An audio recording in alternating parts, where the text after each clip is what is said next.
of the stars is restored to the castle, and it's all thanks to you. We have to do something special for you. Listen, everybody. Let's bake a delicious cake for Mario. Yeah, yeah, yeah.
Bonjour, bonjour à tous.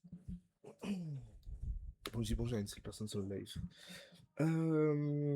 Alors, j'ai baissé un peu le son de la musique. Attends, je vais te la mettre et de la baisser en même temps. Hop, voilà, ce serait mieux comme ça. Voilà, enfin.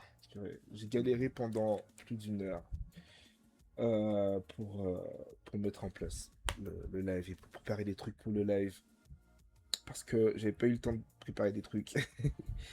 Mais ça va. Là, ça va, on a un peu de contenu. On va pouvoir discuter tranquillement, chillement de tout ça. Euh, ça m'a vraiment pris énormément de temps. Je pensais pas que ça m'aurait pris autant de temps en fait. Ça, le truc, c'est que il fallait trier ce dont j'allais parler ou pas, parce que forcément, il y a des choses que je vais pas dire, il y a des choses que je vais dire. Il faut aussi donner envie de jouer, quoi. Donc, voilà. Mais ça va, je pense que là, on est pas mal. Il y a des choses à dire. Et ça va être bien, je pense. Ça va être très très bien. En espérant que ça vous plaise, en espérant que ce soit intéressant. En espérant aussi qu'il y ait du répondant, parce il faut aussi pas mal Bah, en fait, de retours. C'est ce que je cherche beaucoup là, c'est les retours. C'est vraiment indispensable. Et c'est ce qui me manquait enfin, essentiellement sur mon jeu. Donc voilà. Donc voilà, voilà. Je sais pas quoi dire de plus. Pas trop quoi dire de plus. Bon, vous savez quoi, on va démarrer. C'est quoi, on va démarrer. Attends, je vais juste essayer de... Ah, la musique n'est pas mise assez fort que là, vous entendez rien. Là, vous entendez Rin. Donc, je vais augmenter la musique. Parce que quand même, c'est un live chill, donc autant écouter un peu de musique. Ça, c'est du Kevata. Et encore une fois, hein, je vous le redis. J'ai déjà dit, je vous le redis, écoutez de la... du Lofi hip-hop. Ça, c'est du Kevata. Et j'aime beaucoup ce qu'il fait parce il mélange beaucoup de bossa nova et de hip-hop. Lofi hip-hop, forcément, il y a du hip-hop.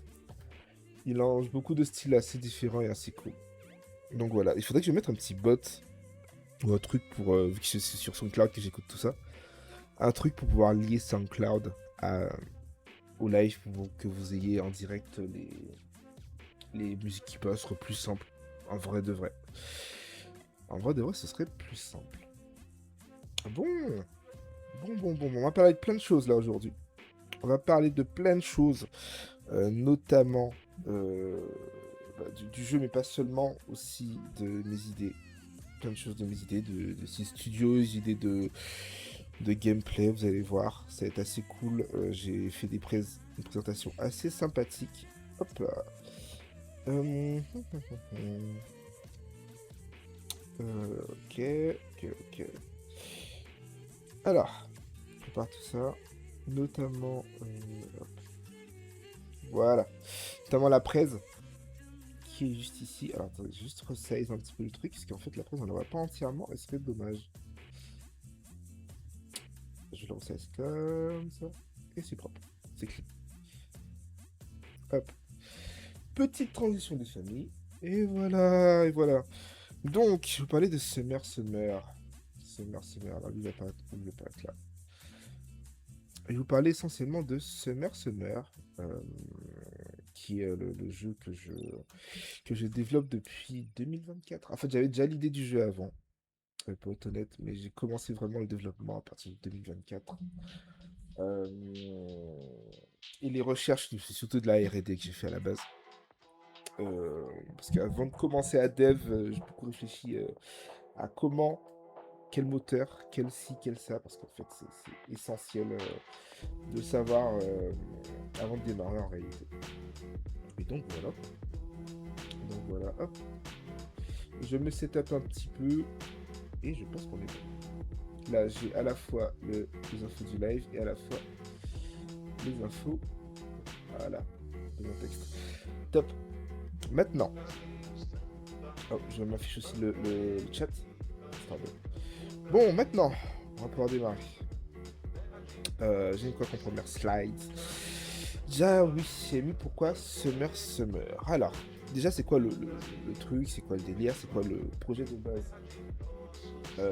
Bon, j'avais commencé par qui suis-je? Moi, c'est Niku ou Daijobu, si on m'appelle comme ça aussi, ou Nigo-san, ou Nigo-senpai Dono. En gros, c'est des pseudos. Ça pour dire que moi, je suis un dev aujourd'hui qui travaille dans le développement industriel. Je sais pas ce qu'il y a de plus rigolo, on va pas se mentir. Euh, mais c'est ce qu'il y a de plus bankable, on va dire, dans le système rempli d'IA qu'on vit aujourd'hui. Et j'ai toujours voulu faire du jeu vidéo. J'en ai jamais eu l'occasion. Pourquoi? Parce que c'est un domaine, un milieu très très niche. compliqué d'y rentrer, et en plus, quand il y est, c'est assez ingrat. En réalité, c'est assez ingrat. Donc voilà. Mais aujourd'hui, bah, en fait, c'est pour ça que j'ai créé ce projet-là en solo. Parce que c'est ce qui, je pense, se rapprochera de plus de ce que j'ai envie de faire dans le jeu vidéo, justement. Et pourquoi, du coup, un jeu? Pour un jeu, c'est parce que je trouve, alors ça c'est un point de vue personnel. Coucou, salut Cyrine, comment ça va là? Je vais essayer de baisser un peu le son, je pense, de la musique. Hop là. Ah, c'est mieux. Pourquoi créer un jeu vidéo? Parce que c'est un peu personnel, mais pour moi, le jeu vidéo, c'est l'ultime manière de, de modéliser l'art, entre guillemets. Dans le sens où ça rassemble beaucoup d'éléments artistiques. Bah, enfin, tous les autres arts, ça les rassemble un peu. Et en plus de ça, il y a le côté interaction homme-machine qui, quand on creuse un peu, c'est vraiment quelque chose qui peut être vraiment bien intéressant et amener quelque chose de plus, en fait, une sorte de troisième dimension, si on veut, à l'art. Donc voilà, c'est pour ça que je voulais faire un jeu vidéo. Et aussi, je suis passionné de jeux vidéo. Je joue depuis que je suis assez jeune. Et donc voilà, tout simplement. Pourquoi un visual novel? Alors ouais, il y a plusieurs raisons. Euh, Pourquoi un visual novel? Bah, déjà parce que c'est quelque chose. C'est un visual novel, c'est un- bah, en fait, c'est un style de jeu qui peut se faire, se créer, se développer avec une petite équipe, voire quasi seul en réalité. Et deuxième chose, je trouve que les visual novels, ça s'appuie sur des leviers assez simples en fait. En gros, pour faire quelque chose de bien en visual novel, bah, en fait, il faut des éléments d'écriture, de visuel, des musiques et les éléments du gameplay. En fait, quand ils sont rajoutés, ils viennent enrichir déjà cette base-là. Donc, en fait, si on veut, il y en a une ligne rouge déjà de base. Donc voilà. C'est la raison pour laquelle je passe sur une visual novel et aussi parce que, encore une fois, j'adore les visual novels. J'en ai pas fait tant que ça dans ma vie. Mais je dirais que mon visual novel préféré, c'est quoi? C'est Steins Gate. Je l'ai vu en anime en premier. Ensuite, je l'ai vu en visual novel. Enfin, je l'ai fait en visual novel, du moins. Et j'ai adoré. Donc voilà. J'adore les visual novels. Pour faire simple. Ensuite, je sais pas si je vais détailler la partie Carbet Social Club, qui est bah, en fait mon dit studio que je voulais créer. Donc on va voir ça après, on va dire. Bon, c'est des détails qu'on peut voir après. On va voir ça tout de suite. Bah ouais, j'ai mis les images, je les ai pas montrées. Yes, top. Donc je reviens juste à qui suis-je. Juste un petit détail. Le logo qui est à droite, c'est un logo qui a été fait par Populem, qui est une artiste, une amie artiste qui est vraiment très très très talentueuse. Très très très talentueuse et voilà. Je tiens à le préciser parce que voilà, elle est incroyable. Bah voilà, il y a littéralement des visuels que j'ai pas utilisés, c'est pas grave. Euh, bon, en vrai, c'était pas grand chose, c'est des petits visuels que j'ai utilisés, notamment pour montrer un petit peu en quoi les visual novels c'est assez intéressant parce que c'est assez simple à faire. Et en même temps, on peut avoir des choses plutôt impressionnantes sur les visual novels, je trouve, par le mélange d'histoire, de musique et de visuel. Et Kawaii Social Club, j'en parle vite fait en vrai. J'en parle vite fait parce que ce visuel-là, cette mosaïque-là était assez intéressante à expliquer. En gros, dans l'idée, ce que je voulais faire, c'est créer un studio ou un média, on va dire, ou quelque chose qui s'y rapproche, qui pourrait mettre en avant notamment bah, les histoires, les mythologies, etc., des Caraïbes et des personnages ou de personnes afrodescendantes. Donc c'était, on va dire, le fil rouge que j'avais à la base en pensant à ce studio-là, sachant que moi-même, je suis développeur. Donc voilà. Et n'hésitez pas à me dire si la musique est pas trop forte, parce que dans mes oreilles, elle est ultra forte.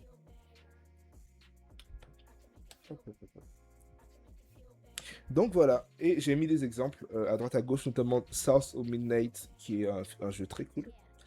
The Ebony Witch, je crois que c'est un webtoon que j'ai commencé à lire, qui est vraiment cool aussi.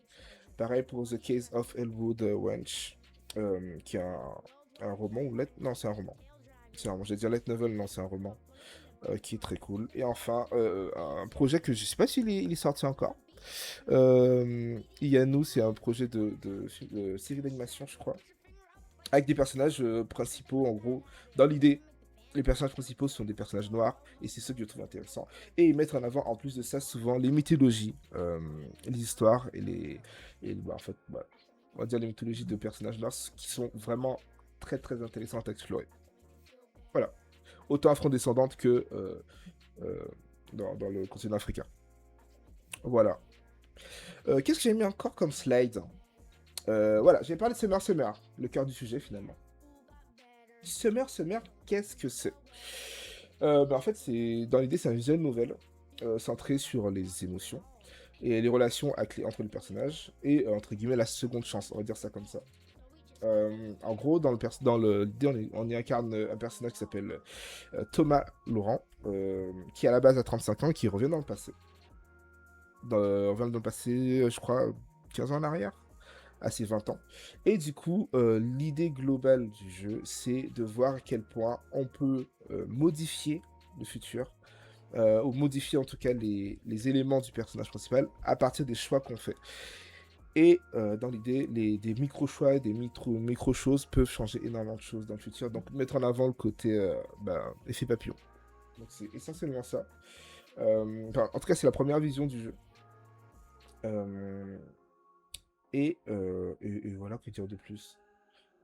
Hum, Au fil de l'histoire, Thomas, donc le personnage principal, va rencontrer de nouveaux personnages, de nouvelles personnes, venues des quatre coins de la Caraïbe. Donc il y a des personnes un peu d'Amérique du Sud, euh, mais ça revient sur toute la Caraïbe et un petit peu de l'Amérique du Nord avec le Mexique. Et voilà. Donc l'idée aussi, c'est ça, c'était de mettre en avant la vie dans les Caraïbes et les personnages, des personnages caribéens. Pas seulement afrodescendants, mais caribéens en général. Bah, il y a essentiellement beaucoup d'afrodescendants aux Caraïbes, mais c'est l'idée. L'idée principale, c'est ça. Que dire de plus encore sur le jeu? Alors, je regarde s'il n'y a pas mis des slides en plus. Oui, j'ai mis des slides. Je vais pouvoir ajouter peut-être 2-3 choses sur les contextes, en vrai.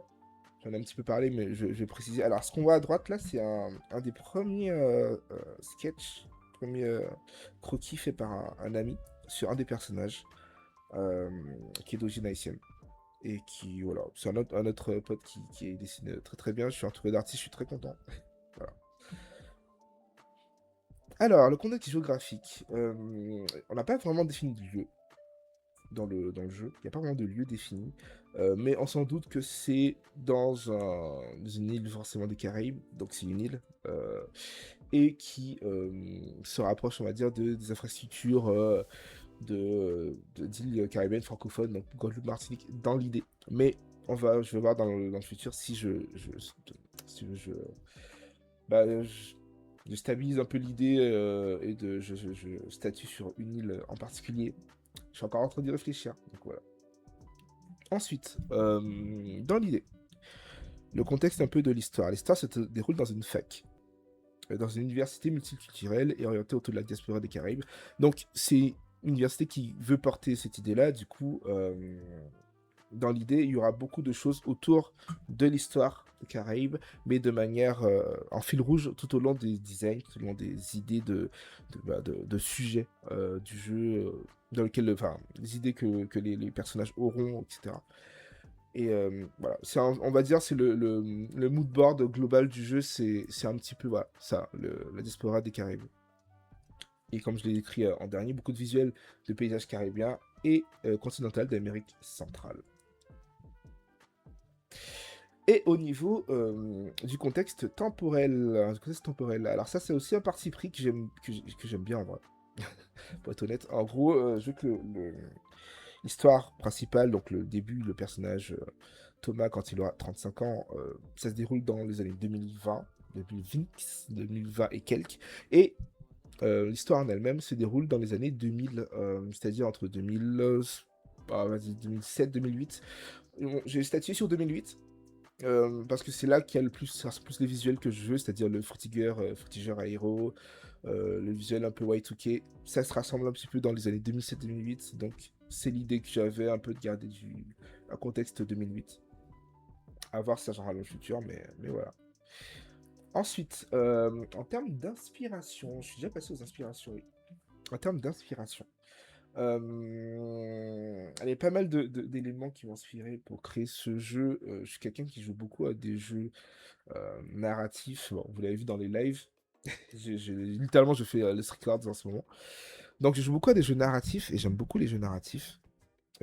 Parce que c'est pas seulement ce qu'ils racontent, au final, qui est intéressant, mais c'est comment ils le racontent et comment ils arrivent à trouver le moyen de trouver des interactions entre le joueur et le jeu.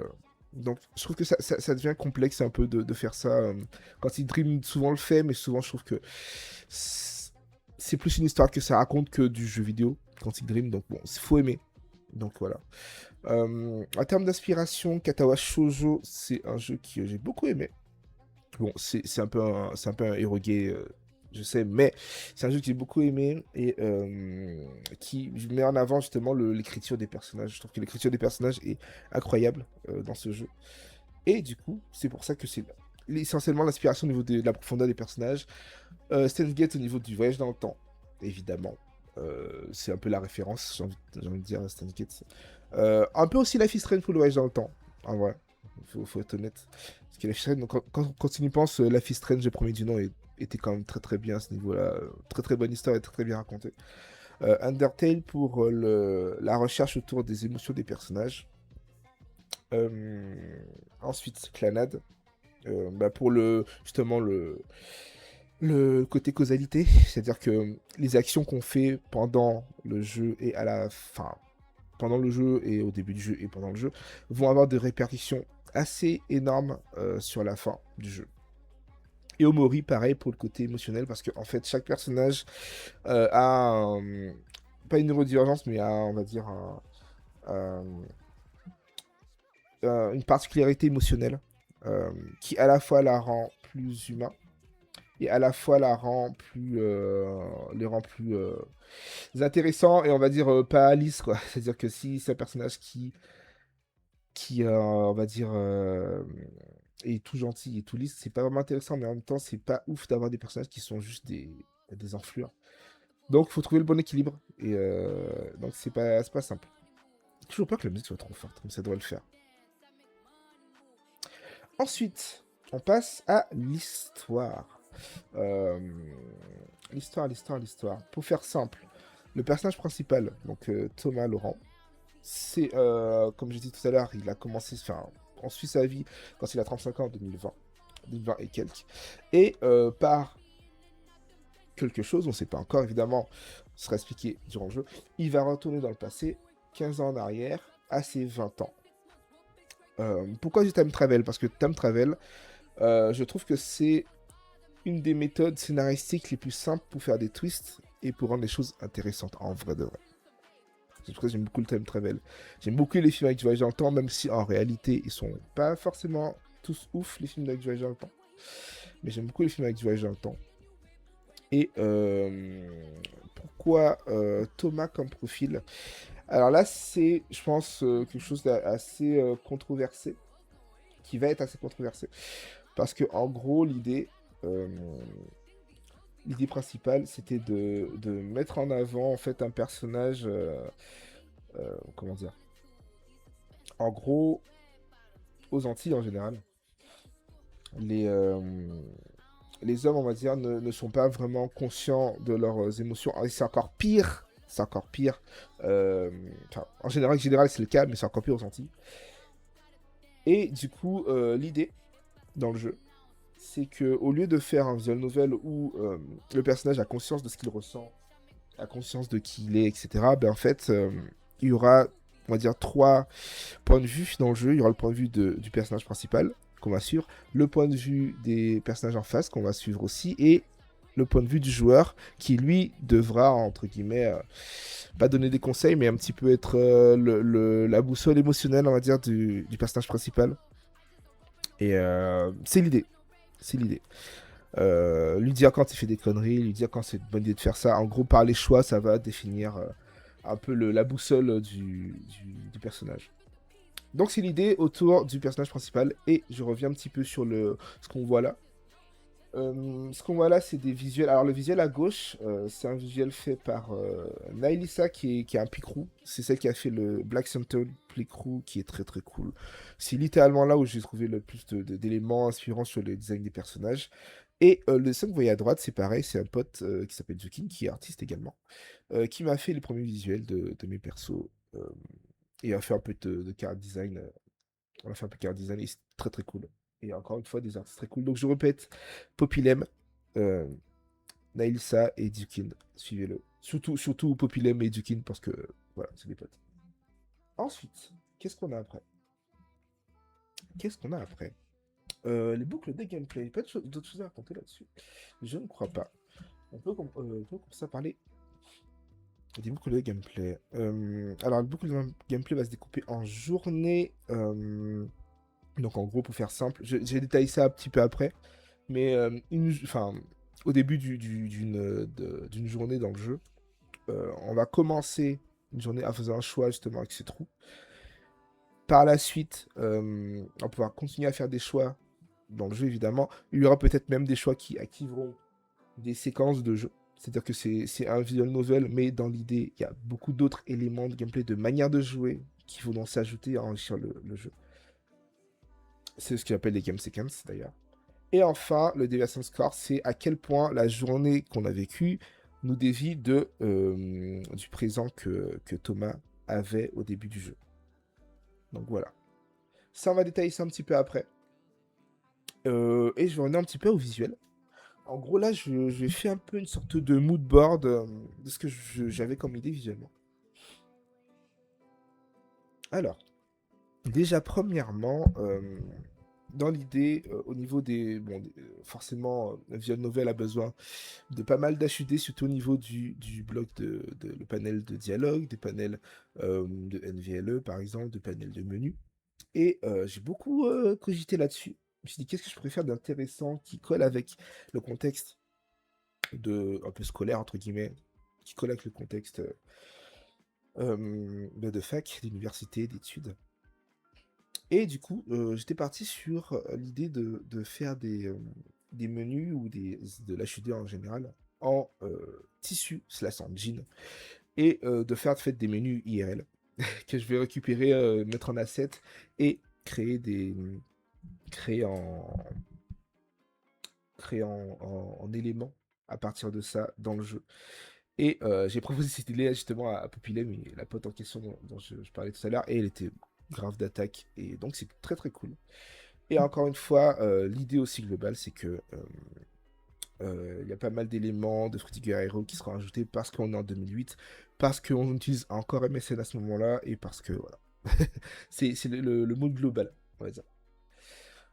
Ensuite, ah oui, les éléments d'HUD encore une fois sur les BEA. Alors BEA, qu'est-ce que c'est? BEA, c'est on va dire des orbes, mais des orbes émotionnels. Euh, En gros, pour faire simple, dans l'idée, je voulais mettre en place un moyen qu'a le joueur de pouvoir savoir comment se porte, entre guillemets, le personnage principal. Et pour ça, j'ai beaucoup réfléchi à est-ce que je mets des éléments qui permettent de facilement savoir comment il se porte, comment il va, ou est-ce que finalement, comme les émotions, c'est quelque chose de à la fois très très simple, enfin, qui paraît très très simple, mais qui est à la fois vraiment complexe. Dans l'idée, je voulais faire des orbes qui permettent d'avoir une idée de comment il se sent le personnage, mais on saura jamais vraiment comment se sent le personnage principal. Euh, et pour ça, j'utilise des couleurs, des formes, plusieurs choses qui vont être définies, qui vont bouger, notamment avec ces orbes-là, très simples, un peu presque abstraites, qui vont, on va dire, faire ressentir des choses, entre guillemets, ressentir le ressenti du personnage principal. BRB, c'est de quoi BRB? Qu'est-ce que ça veut dire, Burb?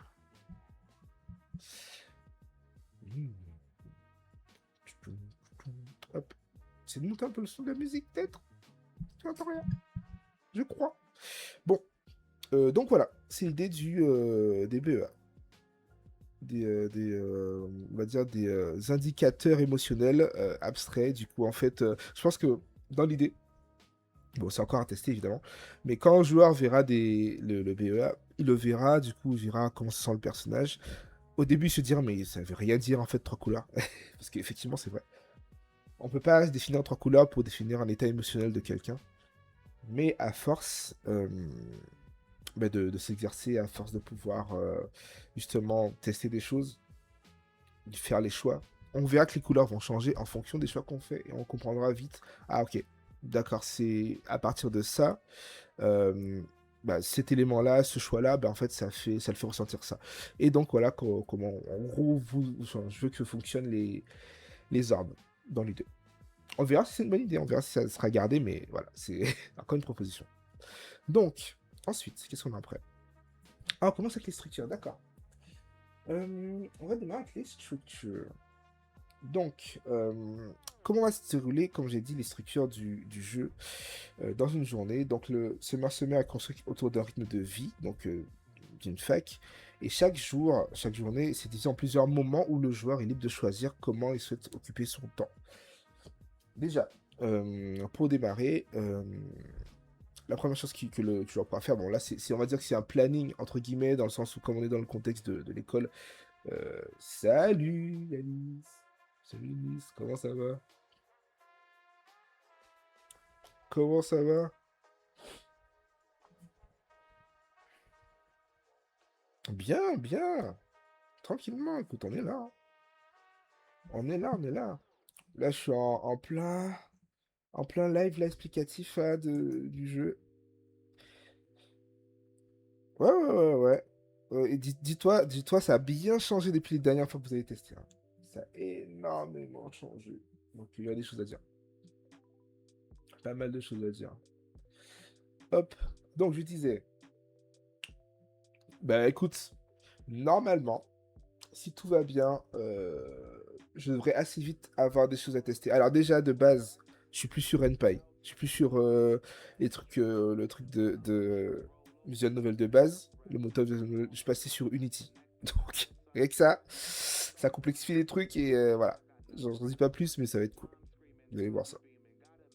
Ensuite, ensuite. La première chose quand on se découpe une journée dans le jeu, on va démarrer par l'exploration du campus, c'est-à-dire qu'on aura le choix d'aller dans plusieurs endroits différents euh, pour passer la journée. Évidemment, selon le choix qu'on fait, ça va augmenter plus ou moins plusieurs enfin, stats, entre guillemets, les stats éventuellement qu'on a avec les personnages, les stats qu'on a, enfin, les personnages, si on les rencontre, si on parle avec eux, ça modifie ces stats-là, ça modifie aussi les stats de la partie, on va dire, scolaire, entre guillemets, parce qu'encore une fois, comme c'est un personnage qui revient dans le passé, euh, va falloir modifier, enfin, va falloir faire en sorte de changer son futur. C'est-à-dire que selon le futur que vous avez, le passé, enfin, le présent que vous choisissez, le futur sera différent. Donc, par exemple, aller voir un pote plutôt qu'aller bosser les partiels, ça peut changer le futur, par exemple. Par exemple. Alors, est-ce que ça peut changer le futur forcément positivement? Pas forcément non plus. Donc ça dépendra de beaucoup de choses. Et donc, on va dire que ce sera un jeu où il faut pas être naïf sur la manière de jouer. euh, et sans spoiler trop, par exemple, euh, hello. Sans trop spoiler, gardien de mode dessiné. Oui. Plaît-il, Cyril?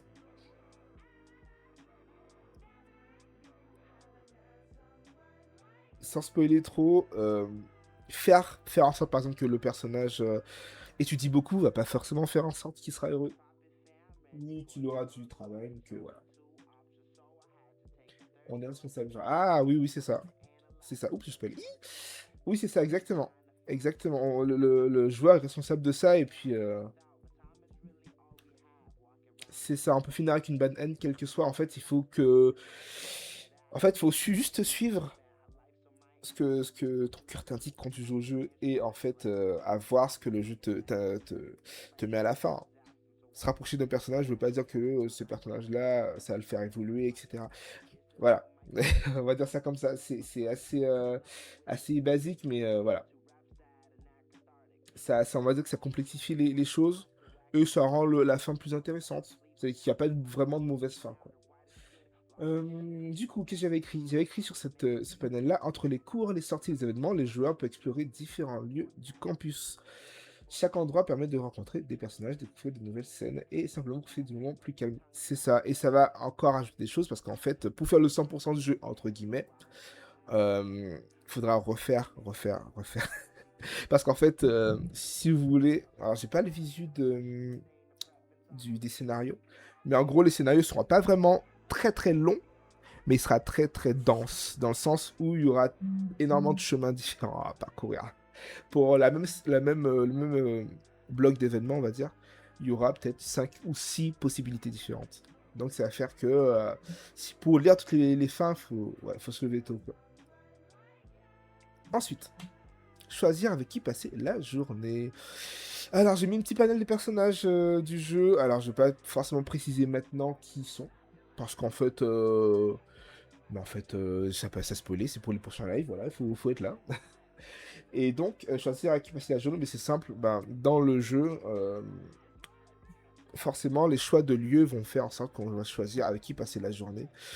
Et même quand on commence à choisir à qui passer la journée au début de la journée, ça peut aussi changer, bifurquer, etc., selon les événements qu'on choisit, évidemment. Alors, j'avais écrit quelque chose, j'ai écrit le temps étant limité, il est impossible de tout voir en une seule partie. Chaque choix représente donc aussi un renoncement. Passer du temps avec un personnage signifie parfois manquer une scène importante qu'avec un autre personnage. Donc voilà.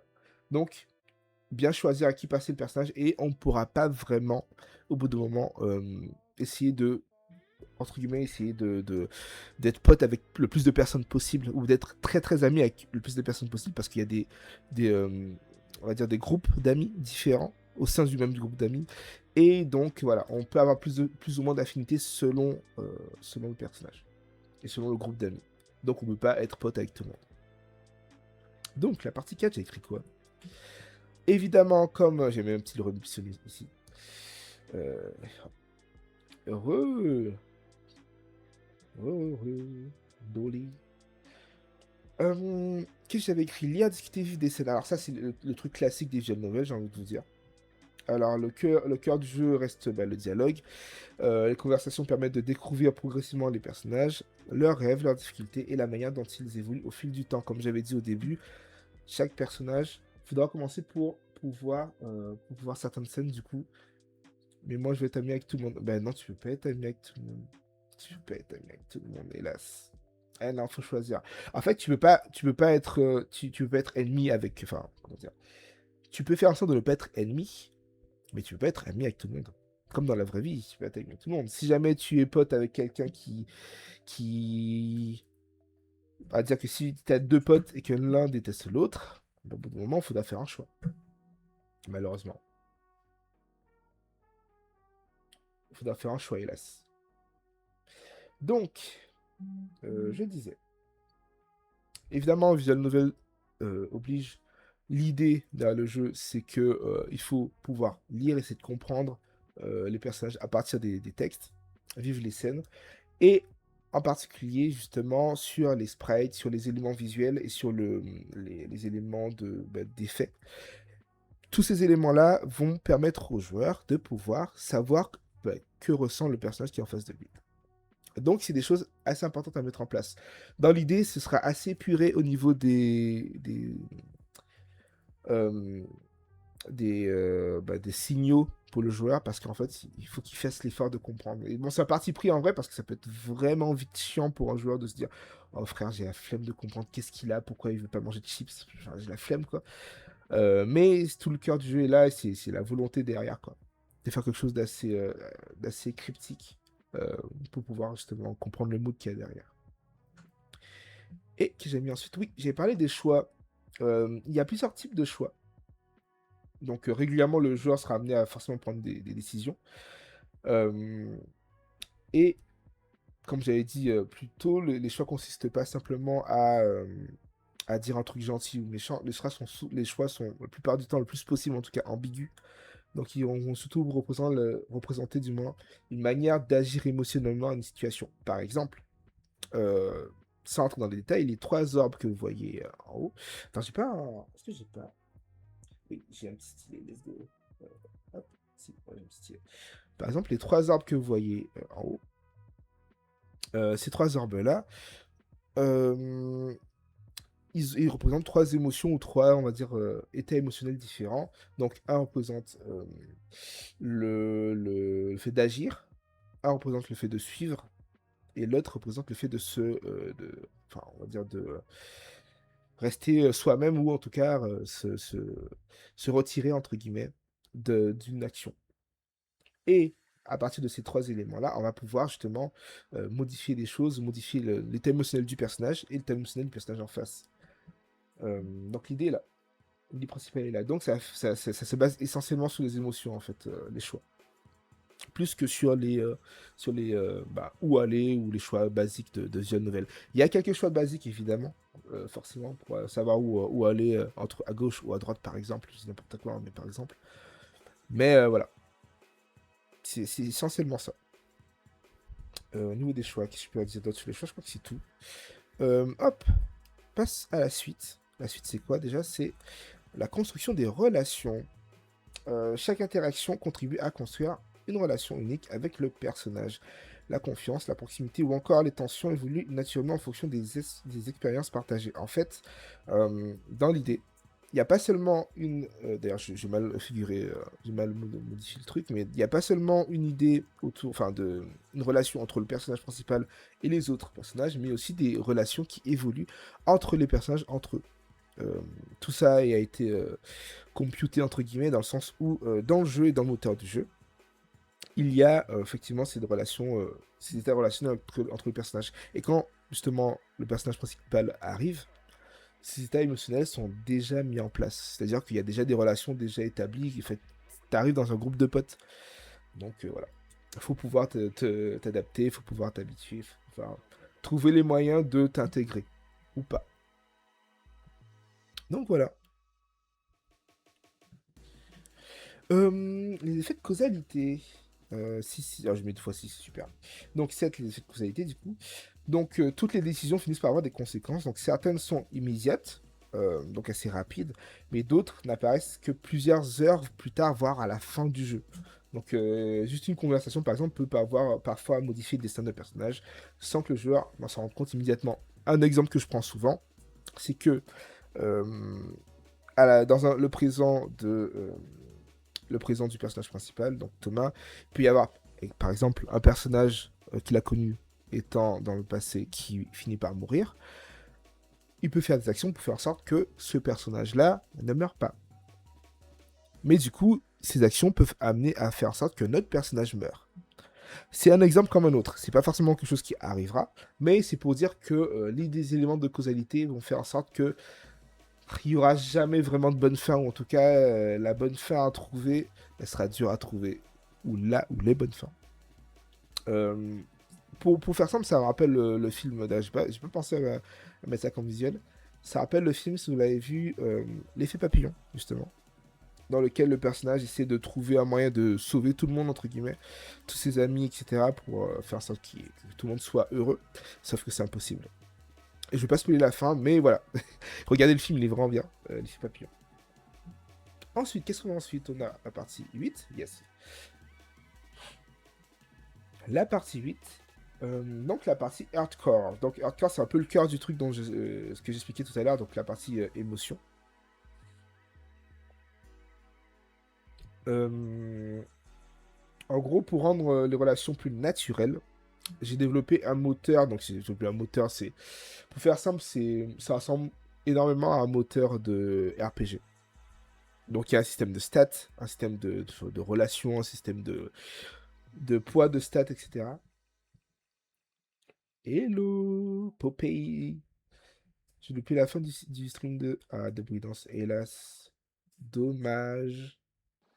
Ouais, clairement, ça troll. Donc, vous voyez, c'est Poppy.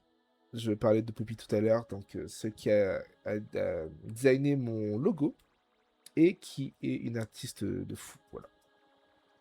Bah, je tiens à le dire. Popilem. Hop là. Ouais, ouais, ouais. Et du coup, qu'est-ce que je disais? Oui, je parlais de la partie hardcore. Donc hardcore, comme je disais, c'est... En gros, j'ai rendu RPG les émotions. Pour faire simple. Pour faire simple, j'ai rendu RPG les émotions dans le sens où un certain nombre de choses vont pouvoir être calculées différemment selon le poids, selon plein de choses, parce que évidemment une émotion est différente et est réceptionnée différemment selon évidemment euh, le personnage. Et donc c'est à partir de ça que résultent les trois orbes qui sont là et qui permettent de savoir que ressent Thomas essentiellement, selon justement ses poids, selon le poids, ses poids émotionnels, etc. Donc voilà, pour la partie hardcore. Qu'est-ce que j'avais écrit là-dessus? Peut-être que j'ai écrit des choses un peu intéressantes. Euh, Plutôt que de simplement compter des points d'affection, voilà. Le hardcore, en gros, il simule l'état émotionnel des personnages afin que leurs réactions évoluent de manière plus crédible. Alors, plus crédible, ça reste de la simulation, donc c'est évidemment loin de ce qui est les émotions réelles. Mais ça reste plus complexe que du simple en fait, hop, on avance avec le relation avec le personnage, avec des points, en fait. Donc, j'ai retiré cette partie-là, et l'évolution avec les personnages se fait uniquement avec des, euh, des, on va dire des axes émotionnels. Je vais pas le détailler ici, parce que c'est des trucs un peu plus précis, que j'ai envie de garder un petit peu quand même, un peu le secret, quoi, le secret de la recette. Et voilà. Donc, hâte que vous découvriez tout ça. D'ailleurs, j'ai peut-être un petit truc à montrer tout à l'heure par rapport à ça. Je vous montrerai ça tout à l'heure. Ensuite, qu'est-ce qu'il y a encore? C'est Deviation Score, effectivement. Alors, je sais pas si vous connaissez, vous avez joué peut-être à Life is Strange. Et dans Life is Strange, à chaque fois qu'on fait une action qui a des répercussions, il y a un petit papillon qui nous dit: Oh, cette action a des répercussions. Ben, en fait, c'est un peu l'idée. C'est-à-dire qu'il y aura un élément qui va nous indiquer que il y a des actions, enfin des choses qu'on a fait, des choix qu'on a fait, qui ont une répercussion sur la fin de Thomas. Lesquelles, on ne sait pas. Mais il y a des répercussions. Donc voilà. Donc là, en illustration, j'ai mis Stan's Gates parce que la timeline de Stan's Gates, pardon, est ultra intéressante.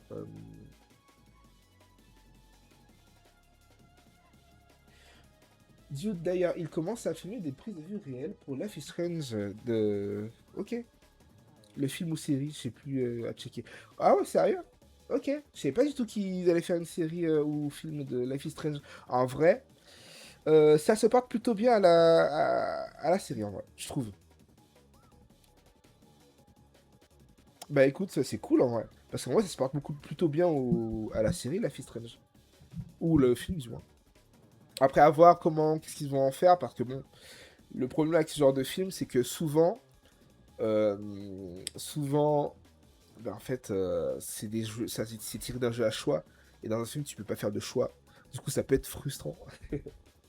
Ça peut éventuellement être frustrant, donc je sais pas du tout. Je sais pas du tout ce qu'ils vont faire. Mais je suis très curieux. Moi qui adore la Strange, ça va être très très cool à voir. Ensuite, qu'est-ce qu'on a d'autre? J'ai dit quoi sur le Deviation Score? Donc j'avais écrit en parallèle, un second système suit les grandes orientations prises par le joueur. Ce n'est pas un compteur de bonnes ou mauvaises actions, mais un moyen de faire évoluer progressivement l'histoire vers différentes trajectoires narratives. C'est l'idée. C'est l'idée. Je vais voir comment le mettre en place, même en termes de développement, parce que pour l'instant, alors pour l'instant c'est quelque chose qui est calculé, mais en réalité, ce serait bien de pouvoir euh, voir en fait les plusieurs lignes d'univers entre guillemets. Là, je reprends le terme de Stan Gates, lignes d'univers entre guillemets que le personnage peut prendre. Donc voilà, voilà. Hop, philosophie de choix. Donc, effectivement, ce que j'avais dit pour résumer en gros l'ensemble de la philosophie derrière le jeu, en fait, on ne cherche pas à trouver la meilleure fin. Chaque décision construit progressivement une version différente de Thomas, des personnages qui l'entourent et de l'histoire qui vont vivre avec. Donc, évidemment, Thomas, donc le personnage principal, pardon, va influencer les autres vont l'influencer. Les choix du joueur vont l'influencer aussi, et tout ça va pouvoir définir une fin ou pas. Donc voilà.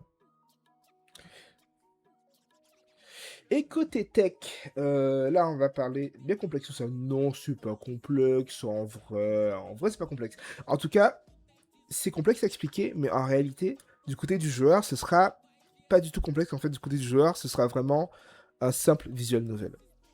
C'est vraiment au joueur de savoir s'il veut s'investir pour savoir qu'est-ce que ressent Thomas par rapport aux orbes, parce qu'il n'est pas obligé de le suivre. Qu'est-ce qu'il ressent par rapport au choix, etc. Oui, c'est un gros. Ça, c'est oui, ça, c'est vrai, c'est un gros morceau. C'est un gros morceau, oui. C'est un gros morceau. Je vais voir en quel. Bah, en vrai, c'est en partie fait parce qu'en fait, c'est l'histoire en fait qui est définie, qui est designée comme ça. Et l'histoire, je vais pas montrer encore pour l'instant le, le, le diagramme, mais le diagramme est vraiment énorme. Et du coup, l'histoire, on est déjà allé assez loin dans l'histoire. Donc voilà.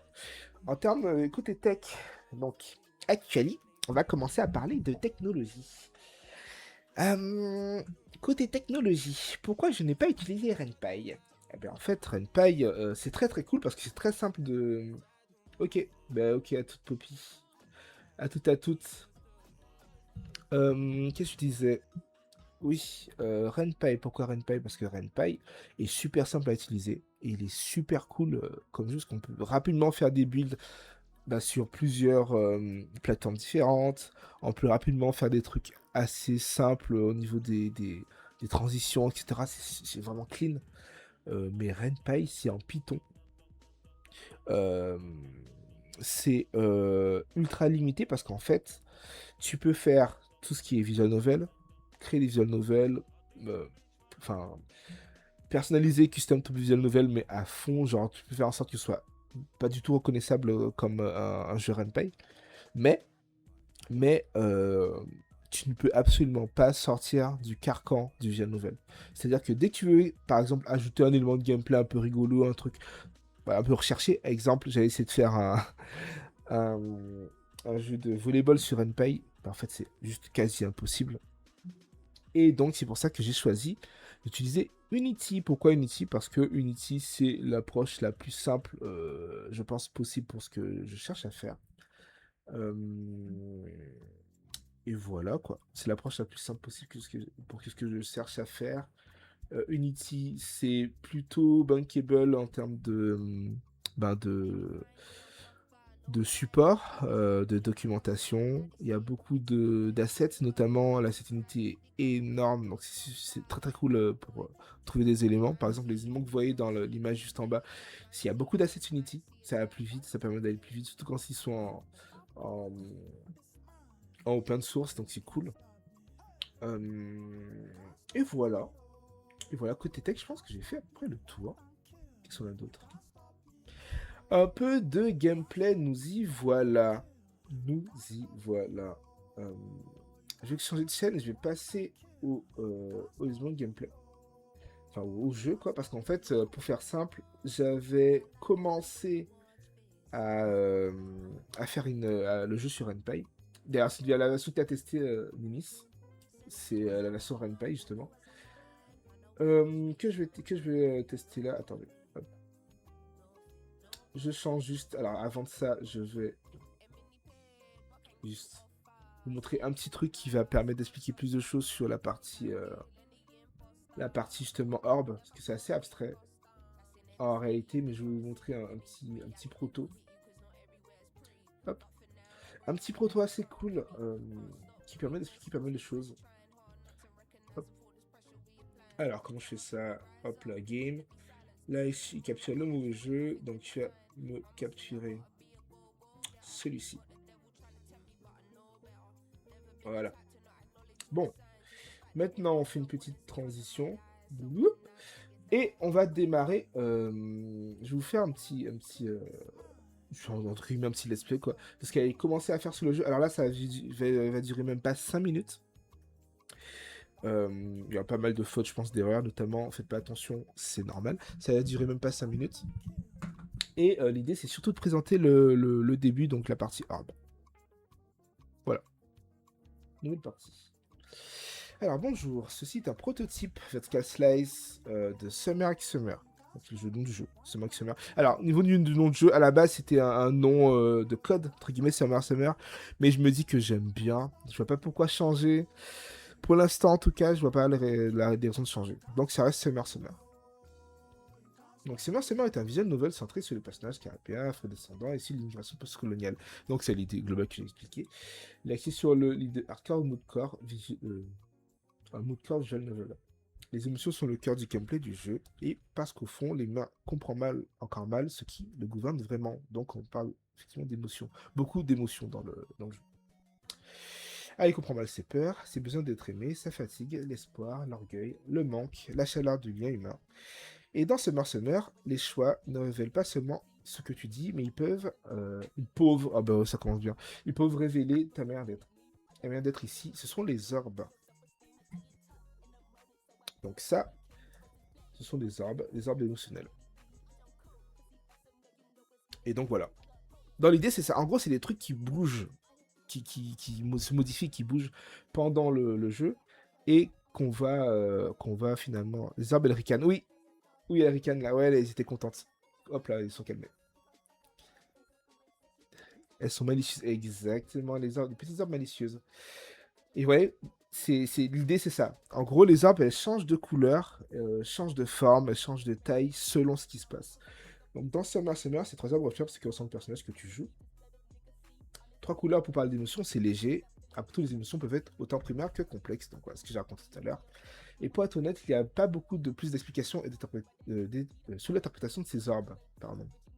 Même moi, je ne suis pas 100% sûr de ce que chaque couleur raconte, c'est faux. Je sais exactement ce que ça raconte, mais je voulais faire genre, voilà. À toi de les observer, de les comprendre et deviner ce qu'elles signifient. Et ça, c'est vrai, par contre. C'est aux joueurs de faire les... Enfin, pas les faire, entre guillemets, mais de... Voilà, attends, 2 secondes, je regarde un truc. Non, c'est good. C'est aux joueurs de faire l'effort, entre guillemets, et d'essayer de comprendre comment ça fonctionne et qu'est-ce que ressent le personnage à partir de ça. Dans le jeu de Noël, il va falloir faire des choix. Ah oui, voilà. Pour expliquer un petit peu le rôle de ces trois choix et des trois couleurs, alors c'est un peu lié aux orbes, plus ou moins. C'est-à-dire que, euh, par exemple, dans un choix, c'est expliqué dans le texte, mais en gros, et on a le choix Open, Act et Shield. Dans l'idée, le choix Open permet au personnage, donc à Thomas en l'occurrence, de pouvoir suivre le mood, suivre ce qui se passe et finalement, en fait, suivre un petit peu les autres personnages. Donc ça peut changer sur le personnage, parce qu'il y a des personnages qui aiment plus ou moins qu'on les suive ou pas. Ensuite, là c'est l'acte, donc là c'est quand justement Thomas lui va prendre les devants entre guillemets, dans le sens où au lieu de laisser les choses se faire, il va lui prendre les devants et faire les choses. Et enfin, Shield, c'est entre guillemets se recroqueviller sur soi-même, c'est-à-dire laisser les choses se faire et voilà, laisser les choses se faire entre guillemets. Alors, ces trois choix vont à la fois changer les choses dans l'émotion du personnage, mais aussi dans la possibilité de choix. C'est-à-dire que, par exemple, si on fait trop souvent le fait de se recroqueviller vers soi-même, on ne peut pas tout d'un coup commencer à aller vers les autres. Pareillement, si on va vers les autres et qu'on aime aller vers les autres, on finit par beaucoup aller vers les autres, du moins, on ne peut plus forcément rester sur soi-même. En réalité, ça se joue plus entre Act et Open parce que rester sur soi-même est souvent permis. Parce qu'en fait, la plupart du temps, la solution la plus simple est souvent la solution dont on aura besoin et dont le personnage aura besoin, est justement de rester sur soi-même. Donc, il n'y a pas de mauvaise solution, encore une fois. Donc, c'est l'idée.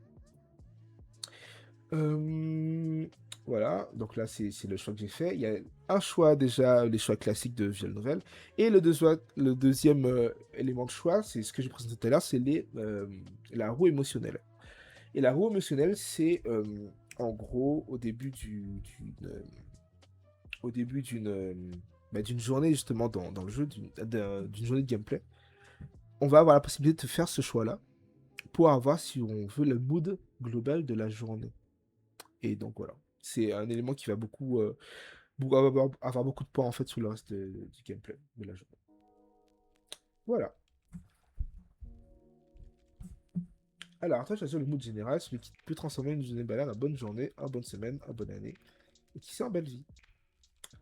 Et voilà, c'était la partie, un petit prototype que j'avais fait pour tester la partie, justement, les orbes. Et du coup, on va passer à, hop, hop, hop, hop, au gameplay du jeu. Alors, cette version-là, oula, pourquoi c'est comme ça? C'est good. Ah bah non, c'est pas ce que je voulais faire. On met le pinceau. Voilà, c'est plutôt ça que je voulais faire. C'est plutôt ça que je voulais faire. Alors, j'en mets juste 2 secondes. Ça, bien comme il faut.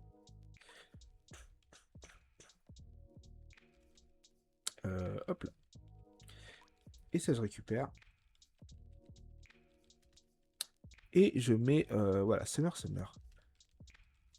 Top. Maintenant, on va pouvoir passer au vrai début du jeu. Alors, je vais te présenter quelques minutes du jeu. Juste le début, sachant que c'est une version vraiment alpha que je vais présenter parce qu'en fait, en réalité, le jeu a déjà énormément changé. De toute façon, le moteur même du jeu a changé et les dialogues ont changé, mais on a déjà l'idée principale du jeu. Et donc, on est parti. Activer le mode debug? Non, pas activer le mode debug. Alors, c'est beaucoup d'assets que j'ai repris. Alors, 2 secondes, je vais juste virer, du coup, en fait, pour virer la musique. Hop, on va virer la musique pour l'instant. On va voir si niveau musique c'est good, parce que normalement il y a de la musique dans le jeu.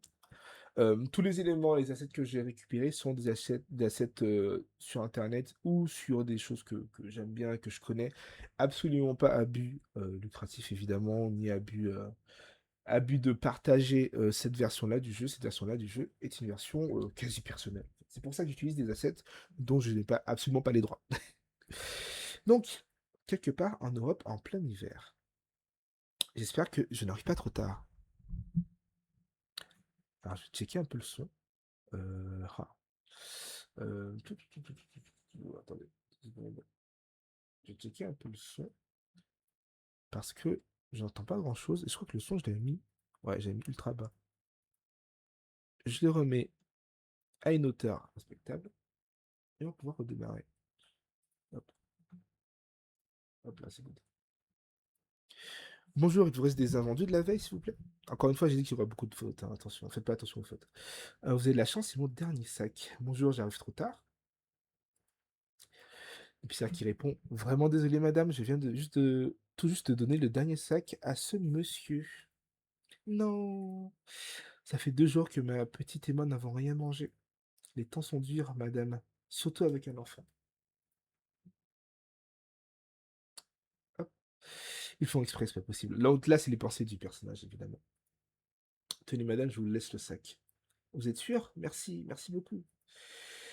Merci monsieur, merci beaucoup gentil monsieur. C'est naturel, vous en aurez certainement plus besoin que moi. Et donc là, c'est un peu l'intro. Juste l'intro du début. Donc, comme j'avais dit, comme c'était écrit au début, ça se déroule en Europe. On imagine bien en France. C'est une image de la France que j'ai mis à je crois que c'est à Paris, ça. Non, je suis pas sûr, par contre. C'est une ruelle en France, je ne sais pas où. J'ai même baissé le son, c'est quoi? Hop. Je vais même baisser un peu le son parce que c'est un peu fort. Voilà. Et j'ai aussi recadré un petit peu l'image, qu'elle est un peu mal cadrée, j'ai l'impression. Hop. Ouais, elle est un peu mal cadrée. Je la recadre un petit peu. Ouais. On est pas mal. Ah, ben non, attends. Je vais pas faire ça parce qu'en fait, on ne verra pas les dialogues. Qu'est-ce qu'on voit le dialogue? Hop, c'est mieux comme ça. Un peu mieux. Un peu mieux. Ah là, c'est les persos du personnage. Plus besoin que moi. Hein. Au point où j'en suis, autant permettre à des gens qui en valent la peine de vivre plus longtemps. Sachant qu'au début de l'histoire, il a essayé de récupérer des invendus d'une boulangerie, mais manifestement, il a donné à quelqu'un d'autre. Ça fait maintenant des mois que je vis dans la rue. J'ai perdu mon boulot et je suis seul depuis des années. Je suis loin de ma famille, je n'ai pas de quoi rentrer les voir et à vrai dire, je n'ai même pas envie qu'on me voie dans cet état. J'ai 35 ans et pourtant, je n'ai rien accompli de ma vie. Tellement de rêves brisés, tellement d'opportunités manquées. À quoi bon continuer? j'ai été chassé de mon appartement comme un chien abandonné. Et chaque jour, je survis. Je me bats contre la faim, le froid, l'indifférence. J'erre dans les rues comme une ombre, invisible aux yeux du monde. Il n'y a plus de chez moi, plus de famille pour m'accueillir. Ils sont trop loin, trop occupés, trop indifférents à ma détresse. Et je me suis perdu dans une notion de désespoir. À quoi bon chercher du travail quand personne ne veut de moi? À quoi bon rêver quand chaque nuit est un cauchemar sans fin? Et chaque pas que je fais résonne comme un écho de ma propre défaite. Je suis un fantôme parmi les vivants, condamné à errer sans but, sans espoir. Un SDF a raté un homme qui a tout perdu. Alors oui, c'est assez joyeux, l'introduction du jeu, je vous l'accorde. Non mais pas du tout, pas du tout. Pas du tout, mais c'est normal parce qu'en fait, c'est justement, il faut le contraste entre ce qu'il vit aujourd'hui et il va vivre après. Au point où j'en suis, je me demande encore ce qui m'accroche à la vie. Comment j'en suis arrivé là? J'en suis arrivé là, dis-moi. À la base, je suis ingénieur en chimie. En tout cas, c'est l'étude que j'ai fait. Autant que je me souvienne, ma famille m'a soutenu dans mes projets. Regardez bien l'animation de feuilles qui tombent parce que j'ai galéré à la faire sur Renpy. Voilà. Voilà pourquoi c'est compliqué Renpy, parce que ça sur Unity ça prend 2 secondes. Autant que je me souvienne, ma famille m'a soutenu dans mes projets. Depuis petit, j'ai été élevé avec beaucoup d'amour. Ma mère a toujours dit que ceux qui me font du mal se font du mal à eux-mêmes. Du coup, j'ai toujours mis les autres en avant. C'est peut-être de la bêtise, mais j'ai eu foi en l'homme. Je me suis dit qu'il y a forcément du bien en chaque personne. Au final, la vie m'a démontré le contraire. Mais ce n'est pas pour autant que j'ai changé. Quand j'ai eu mon diplôme à 25 ans, c'était presque comme le début des problèmes. J'étais ingénieur en chimie dans une grande boîte. En plus de voyager par plaisir, j'avais souvent des voyages professionnels. Des conférences, formations et autres. Et puis, il fallait bien que ça arrive. J'ai rencontré Sarah. Oh, je vais te copter un truc. Ce truc-là, j'avais écrit bien avant que je connaisse quelqu'un ou des gens en général qui s'appelle Sarah. Donc, toute ressemblance avec la réalité est totalement fortuite, évidemment. J'ai rencontré Sarah, à ce moment-là, j'avais 27 ans, elle en avait 26. C'est le hasard qui me tue, mais oui. Elle était vraiment agréable, drôle. C'était facile de lui parler. Je suis très vite tombé amoureux, même profondément amoureux. J'avais 29 ans quand on a nagé ensemble. Elle m'a apporté humainement, professionnellement et dans ma vie en général et vice-versa. En faisant du commerce international. Elle faisait du commerce international, pardon. On passait notre temps à voyager ensemble. Quand c'était pas mon voyage d'affaires, c'était le sien. Mais petit à petit, les voyages ont diminué. L'entreprise dans laquelle j'étais a fait face à la dureté de la crise. Et je voyais mes collègues partir un après l'autre. Mes employeurs et même mon dévouement pour combler le manque d'effectifs, surtout mes compensations, surtout sans compensation. Mais ça ne devait pas leur suffire. J'ai été licencié quand j'avais 31 ans. On n'y croit aucun rapport. Oui, oui, oui. Aucun lien. Aucun lien. J'ai été licencié quand j'avais 31 ans. C'était le dernier rempart avant ma chute, le début de mon isolement. Je voyais chaque chose à laquelle je tenais me quitter. Ma situation me rendait irritable et anxieux. Je n'étais plus le même. Sarah essayait de m'aider comme elle pouvait, mais j'étais tellement concentré sur moi que je n'avais même pas vu à quel point la situation était étouffante pour elle. Et finalement, je lui ai fait du mal.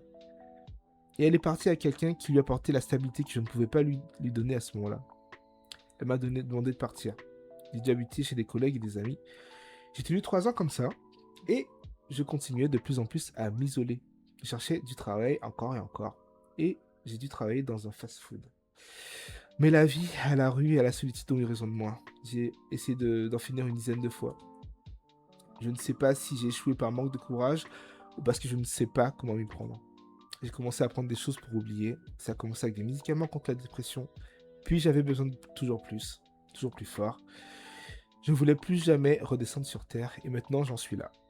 À récupérer les poubelles que certaines personnes mettent de côté pour les gens comme moi.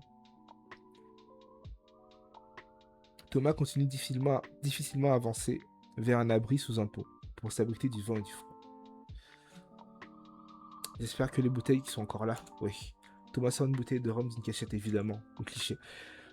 C'est le bon moment pour oublier, je crois. Ça aussi, j'ai une galère à faire. Regardez bien. Waouh. Bref. Hop. Je fais quoi ici? Je suis complètement torché. Si, man. Bon, évidemment, il y a des trucs en créole, évidemment. Notamment le keyword en créole. Euh, hop. Thomas se penche dangereusement au bord de l'immeuble sous lequel il est suspendu. Pas aucun café là.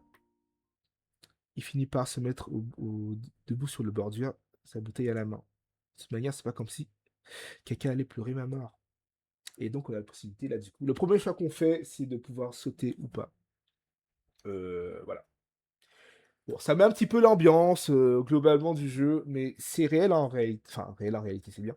C'est réel en fait de mettre le début aussi assez fort entre guillemets parce que les sujets dans le jeu qui vont être abordés sont des sujets qui se rapprochent de ça. Même s'il ne sera pas forcément abordé de la même manière, quand même, ça se rapprochera de ça. Donc, le sujet de la dépression, etc., de l'isolement, c'est un truc dont il faut parler énormément et dès le début, on met la couleur, quoi. Si c'est quelque chose qui est dur pour la personne qui joue, pour quelqu'un qui joue au jeu, dès le début, il saura qu'il faut peut-être faire attention, quoi. Donc, quel choix je prends? Est-ce qu'on saute ou on saute pas finalement? C'est la question. Damn. Hop. Ah, est-ce qu'on saute ou on saute pas? Je vais voir sauter. Vas-y, on fait sauter. Fais sauter. Oui. Ouais, comme on dit. Ah, t'es là, c'est-à-dire que. Ouais. On dit ça quand on dit que je pars.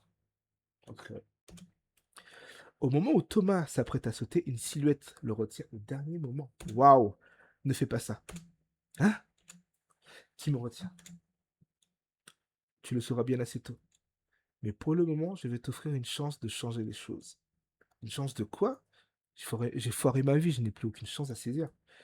C'est à toi de voir et de devenir acteur de ton futur. Quoi? À ces mots, l'inconnu lâcha Thomas dans le vide. Et voilà! Allez hop. Et là, c'est l'intro. L'intro que j'ai fait, j'ai galéré à la faire. Avec la musique de Missy Jou.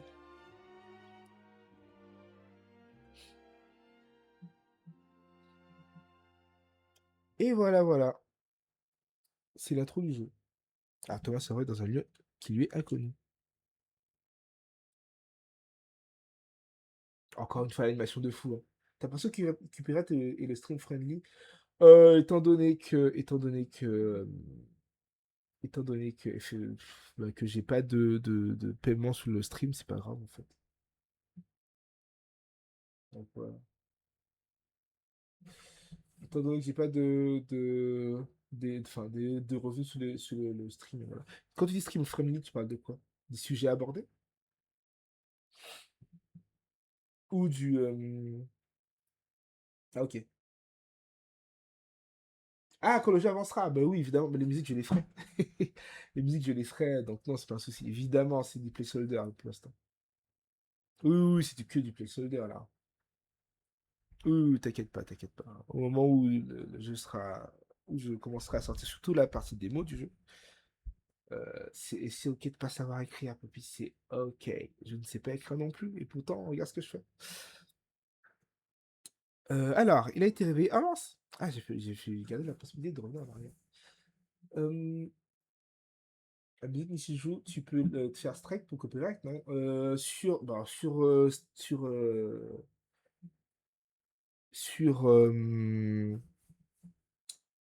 plus, voilà. Sur Twitch, je sais pas du tout. Si je le mets en rediff sur YouTube, peut-être, certainement. Mais sur Twitch, je sais pas du tout, je pense pas. Je pense que sur Twitch, c'est plutôt safe. Surtout pas, particulièrement pour ça, parce que c'est pas de la musique, c'est juste, voilà. Même si t'es pas rémunéré, fais gaffe que ça te fasse pas l'avertissement sur ta chaîne, non. On verra, on verra. Si ça fait un avertissement, je ferai attention, je ne mettrai pas les musiques, mais voilà quoi.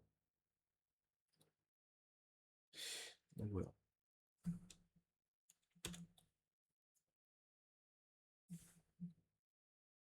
Encore une fois, l'animation de ouf.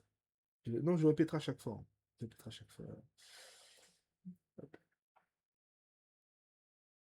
Alors, Thomas a été réveillé du moins, par les rayons du soleil et le chant des oiseaux. Je tombe! Ah ben non, non du coup, ou pas. Qu'est-ce qui s'est passé? Bon, restons rationnels. Je me souviens, j'avais... Il fait un mes jours, mais cette silhouette, qui était-ce? Et surtout, maintenant, je suis où? Il y a du bruit à la fenêtre, c'est un stade, mais je suis où, bon sang? Thomas se mit alors à chercher dans toutes les pièces des indices qui pourraient répondre à ces questions. Est-ce qu'on aura une voix off? Donc on a une... Attends, j'ai pas compris ta phrase. Donc, on a et une voix off descriptive et la voix de Thomas. Bonne question. Maintenant que tu me dises qu'à la base, je voulais qu'il y ait des voix. Sauf que des voix, c'est pas forcément ultra compatible avec le fait d'avoir des narrations. Tu vois? Donc, encore une fois, comme c'est une version plutôt ancienne du jeu, peut-être que la narration sera plus illustrée. Tu vois ce que je veux dire? Par exemple, au lieu de montrer bah, que le narrateur qui dit bah, Thomas se mit alors à chercher dans toute la pièce des indices, etc., on va avoir un dessin de lui en train de chercher des indices. Et peut-être un petit texte pour expliquer ce qu'il fait. Mais on va comprendre qu'il cherche des indices, quoi, tu vois. Et on va garder les... Donc, au lieu du texte qui dit il se réveille par le soleil et les oiseaux, ce sera le soleil qui le réveille exactement, les bruits des oiseaux, exactement. Bah, en fait, l'animation, ce sera l'animation des yeux qui se réveillent, mais derrière, on entendra juste le bruit des oiseaux, tu vois. Donc voilà. La mute, MUT, c'est le nom de mon ancienne fac. Oui, le bruit des oiseaux, exactement. Après, à voir, peut-être qu'on fera des effets, des effets de lumière, etc. pour un peu être plus immergé dans le truc, mais à voir. Vu que je fais le jeu sur Unity maintenant, j'ai plus de possibilités niveau effet de lumière, etc. Donc c'est cool. En vrai, c'est cool. Qu'est-ce que je fais à la fac? Et surtout, pourquoi le calendrier m'indique la mauvaise date? Celui-ci aussi. Ils retardent tous de 15 ans. Cette année-là, j'avais 20 ans. Non, c'est pas possible. Pas possible. Dis voilà. Combien? Eh ouais, 15 ans. Dis voilà. Dis voilà. Il y a 15 ans, j'avais quel âge? Je dirais pas. Je vais pas spoil. Je passe pas mon âge.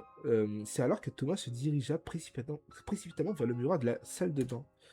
J'ai plus de barbe et mes cheveux. Il a fallu quelques minutes à Thomas pour reprendre ses esprits. Donc je suis bien dans le passé. Voilà. Qu'est-ce qui m'arrive et est-ce que ce qui m'arrive est en lien avec cette silhouette? Il m'avait dit quoi déjà? Une nouvelle chance?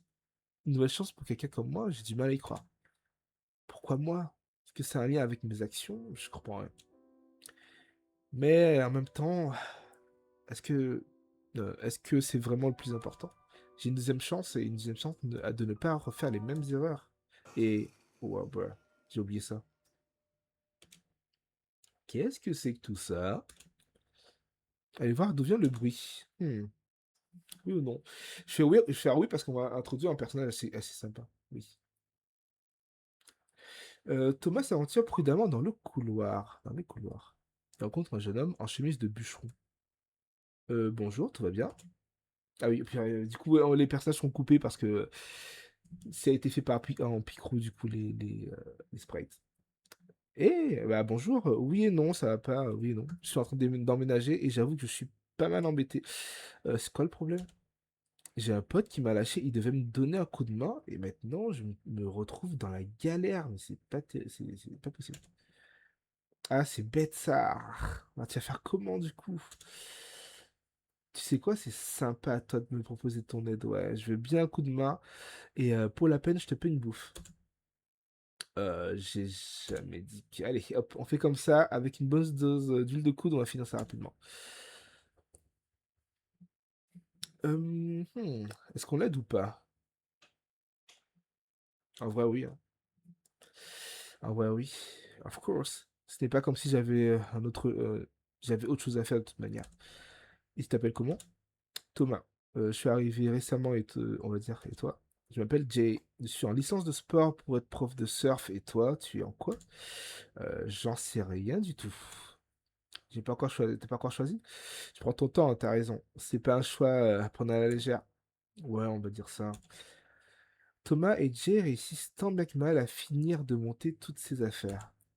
Ouf! Bonne chose de faite. Merci pour le coup de main. Tout le plaisir est pour moi. En tout cas, ravi de t'avoir rencontré, du moins, Tom. Ravi également. Il faut que je prenne l'air, j'ai besoin de réfléchir. Je crois qu'il y a un parc dans cette fac. Prof de surf, my guy. My guy, ouais.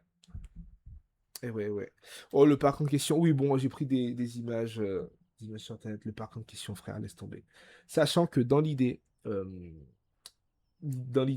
voulais que les backgrounds se fassent effectivement en photo retravaillée. J'aime bien l'idée. Et en plus, c'est une idée qui vient de Katawa Shoujo, qui est très très cool de retravailler des backgrounds. Mais pour ça, il faut des photos que je prenne moi-même. Et pour ça, il faut que j'achète un appareil déjà.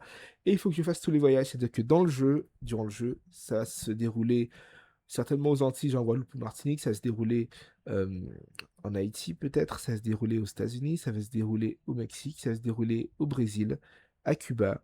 Et c'est à peu près tout, je pense. Donc, va falloir que je fasse tous ces voyages-là pour le background. On parle le monde entier, mais essentiellement dans les Caraïbes, oui. Dans les Caraïbes et l'Amérique du Sud. Donc, il va falloir aller faire les photos pour tous les sprites. Donc voilà. C'est le projet en tout cas. Thomas s'assoit sur un banc public en face d'une fontaine. Bon, récapitulons. J'ai été alpagué. Oui, alpagué. J'utilise le mot alpagué. Par une silhouette qui m'a fait retourner dans le passé 15 ans en arrière. Cette silhouette, je ne sais absolument pas qui c'était et je n'ai même pas vu son visage. Après tout, c'est un événement qui ne peut être que positif pour moi.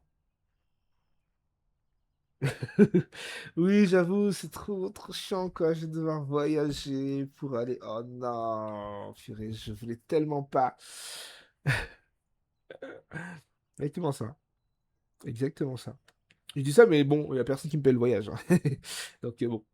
Et encore, et encore. Je dis ça, mais heureusement que j'ai pas fait un personnage vénézuélien parce que voyager au Venezuela, c'est compliqué, je pense. Ce serait compliqué.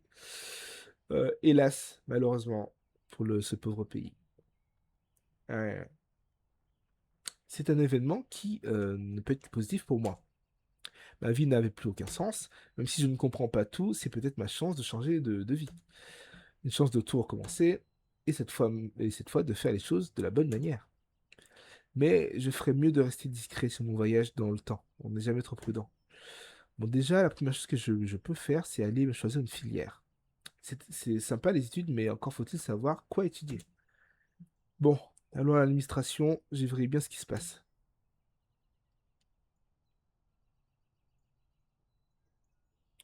Bon, ça fait du temps, wesh. J'ai mis une pause de 10 000 ans. Thomas arrive devant un grand bâtiment administratif. Bon, tout commence maintenant, j'imagine.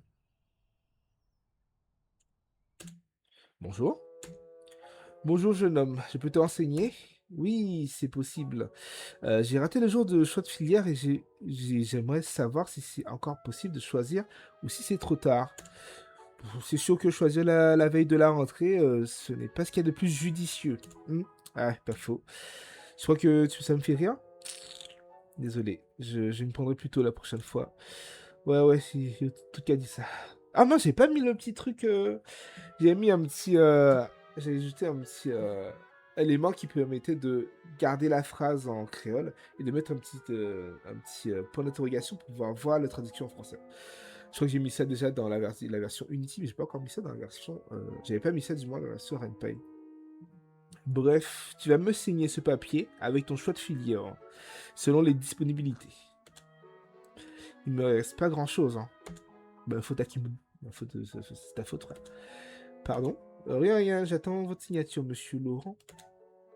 Alors, la filière, parce que effectivement, euh, il faut choisir une filière dans le jeu. Il faut choisir une filière, et selon la filière, ça va débloquer beaucoup de choses, et ça va débloquer aussi des mini-jeux différents, parce que c'est des mini-jeux par filière choisie, et les mini-jeux par filière choisie changent totalement selon la filière. Donc, Informatique et mathématiques, biologie marine, économie, finance ou physique, chimie, sachant qu'il avait déjà fait... oui, on en avait parlé, c'est vrai. Sachant que il avait déjà fait physique chimie, du coup il était déjà un chimiste. Donc on peut... À deux jouer à ton, ça va être tellement bugger. Ah, merci, merci. Ouais, je pense que ça va être bien. Ouais, ça va être cool. Ça va être cool. Bon, allez, on va choisir une petite filière genre informatique et mathématiques. Ça va débloquer une voie plutôt cool en vrai. D'un des personnages que j'aime beaucoup. Je vais partir sur l'informatique. C'est l'avenir, comme on dit. Voilà pour vous, madame. Très bien. Donc, vous avez choisi la filière informatique et mathématiques. Hein. C'est ça, oui. Alors, bonne chance à vous. Merci. Si vous avez un souci administratif, pédagogique, n'hésitez pas à revenir vers nous. Nous sommes là pour vous aider dans votre réussite, etc. etc. C'est normal que vous lisiez un texte. C'est normal que vous posiez autant de questions. Vous n'avez pas de rentrée à préparer. Ok, je pars. Bon, ça y est, je suis étudiant en informatique et mathématiques. Espérons que j'ai fait le bon choix. Maintenant, il va falloir que je me familiarise avec cette fac. Ah, il y a un panneau ici. Le terrain de sport, le parc, la bibliothèque. Et je pense que... je pense qu'on va s'arrêter là, en vrai. Hein. Parce que je vais montrer un petit peu de gameplay un peu chaque jour. Les gameplays de base, ça montre un petit peu l'histoire, des choses comme ça. Et je pense qu'on va s'arrêter là au niveau de l'administration de gameplay, en vrai. On va s'arrêter là, c'est déjà pas mal. On est déjà, je pense, une petite vingtaine de minutes de gameplay, donc c'est cool. Donc, je vais changer de sim. Hop là. On va repasser sur ça. Hop là, voilà. On va repasser sur ça gentiment. Et, hop là. Et le reste à faire, bon ouais, le reste à faire, je vais en parler rapidement. Mais en gros, pour le moment, dans la version Unity, donc je peux montrer la version Unity pour l'instant. Il est encore un petit peu en construction. Dans la version Unity, ce qui reste à faire essentiellement, j'ai démarré déjà le jeu, côté Unity. Et ce qui reste à faire, c'est... je remets un peu de musique. Ce qui reste à faire, en gros, de la version Unity, c'est toute la partie, en fait, consolidation du moteur, ce qui est déjà fait.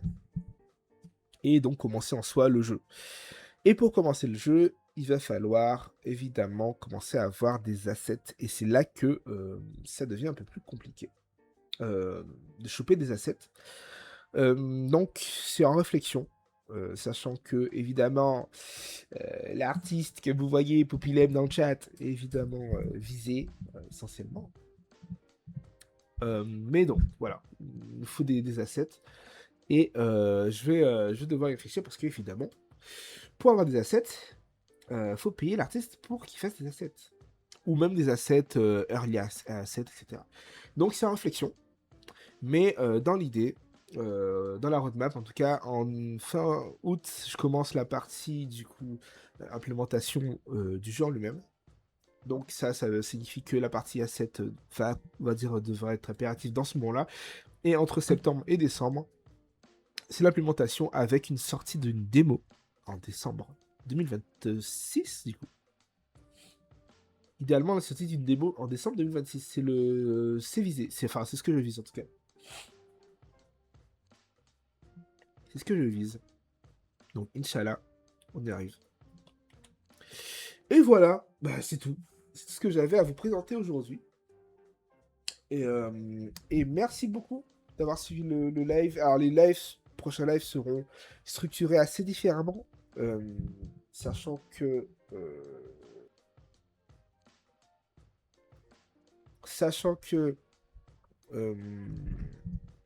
les prochains lives en vrai sont plus orientés vraiment jusqu'en septembre. Bah septembre, non, en septembre pour la partie si tu veux bah en gros idéalement en septembre octobre j'aimerais lancer un trailer. J'aimerais lancer un trailer du jeu et commencer à le présenter. Vraiment le présenter au grand public, tu vois, commencer à mettre des trailers, essayer de voir si ça perd sur les réseaux sociaux. Ça c'est pour septembre. Et pour décembre, c'est la démo. La démo avec la nouvelle version Unity. qui sera en fait libre à jouer, gratuite pour tous, etc. Et continuer à parler du jeu, continuer à faire des vlogs pour finalement avoir une sortie d'une première grosse version démo en septembre 2027. Et là, avec ça, la sortie du Kickstarter, la sortie du Patreon et la sortie de mon plein temps, si tu veux, sur le jeu. C'est l'idée. C'est l'idée. Donc voilà. Donc si vous voulez me suivre sur mon Insta que j'ai créé il n'y a pas longtemps, qui est vide, alors, il y a juste moi qui me suis, vous pouvez commencer à le suivre. Et me suivre aussi sur le Twitter de mon jeu. Autour de mon studio, entre guillemets, studio qui n'existait pas encore, mais le Twitter en question. Et voilà. Et comme j'avais dit, les prochains streams dev, je pense que ce sera plus du dev. Cette fois-ci, du coup, ce sera un peu plus chill, plus tranquille. Peut-être encore des parties gameplay, des parties let's play, entre guillemets, de ce que j'ai déjà en jeu. Sachant que, idéalement, je ferai en fait toutes les routes. Donc, on va plusieurs fois faire la même partie. Donc, voilà. Mais merci. Merci. Donc voilà. Voilà. Le prochain stream, ce sera pas mardi, mais ce sera mercredi. J'ai dû le décaler, du coup, parce que j'ai des trucs mardi. Et le prochain stream, pardon, ce sera sur Lost Records. On va reprendre Lost Records. Et ça va être cool, en vrai, parce que Lost Records, là, ça commence à vraiment être intéressant, avant qu'on qu'on s'arrête. Et voilà. Et en plus, ce sera un jeu narratif. Et du coup, voilà, on va pouvoir discuter, on va pouvoir chill, et on va pouvoir un petit peu bitcher sur raconte les persos. Ah oui, là, ce sera sans toi, du coup. C'est ok. Et c'est ok. D'ailleurs, fini le jeu. D'ailleurs, ce sera sans toi, oui et non, parce qu'en fait, tu avais commencé le jeu, Poppy. Tu avais commencé le jeu. Donc, en soi, si tu avais fait que la partie. Ah, très peu, ok. Je pensais que tu avais fait au moins la partie Bloom, de Bloom and Rage. Ben, ok. Je comprends, en vrai. Ben, une prochaine fois. Tu verras mes réactions après. Bon, mais en tout cas, merci d'avoir suivi le stream. Et vous pouvez suivre, évidemment la rediff sur Twitch, évidemment, mais aussi sur la chaîne YouTube, d'ailleurs, que j'ai pas mis, je vais de la mettre. C'est quoi, je vous la mets en. Je la mets dans le chat, la chaîne YouTube. Comme ça, vous pourrez la voir. La chaîne YouTube de Rediff, ce qui est aussi la chaîne YouTube de la chaîne YouTube principale, où dans laquelle je vais mettre les trailers du jeu. Hop. Et voilà. Du coup, je vous dis à la prochaine. Passez une bonne journée, une bonne soirée, un bon dimanche. Et salut, c'est ciao.